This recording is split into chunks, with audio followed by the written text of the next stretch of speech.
बहुचर्चित सौरभ शुक्ला हत्याकांड ने एक नया और चौंकाने वाला मोड़ ले लिया है।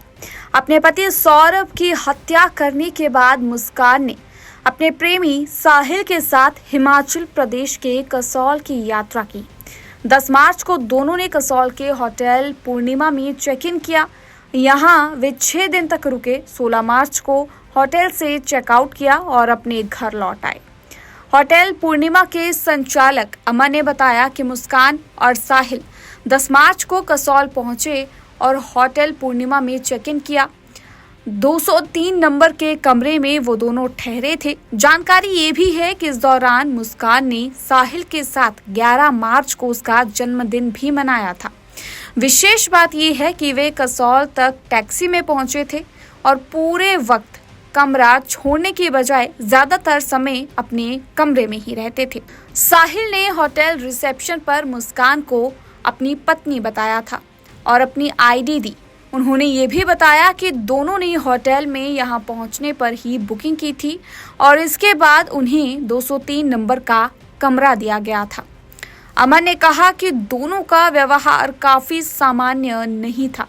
वे होटल में बहुत कम बाहर निकलते थे और अगर बाहर जाते थे तो ड्राइवर के साथ ही गाड़ी में जाते थे। उन्होंने होटल स्टाफ से कोई बातचीत नहीं की।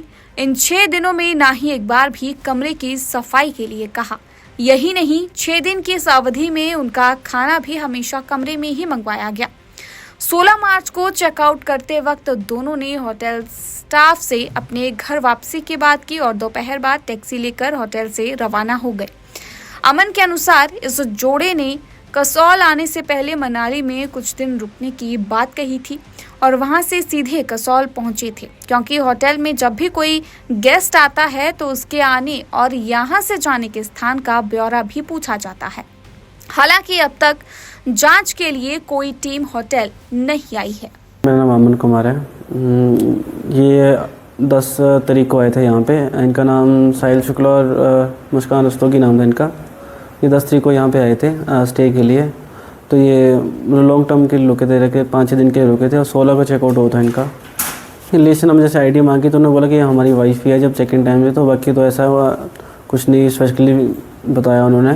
तो जैसे जो सिंपल प्रोसीजर होता है आईडी वगैरह दी उन्होंने और वैसे चेक इन हुआ उनका और उनके साथ उनका ड्राइवर था, बाकी और कोई भी नहीं था। लेडी को उन्होंने बताया वाइफ ही है। हाँ, वाइफ ही मतलब ऐसे उन्होंने प्रेजेंट किया था कि वाइफ है मेरी है।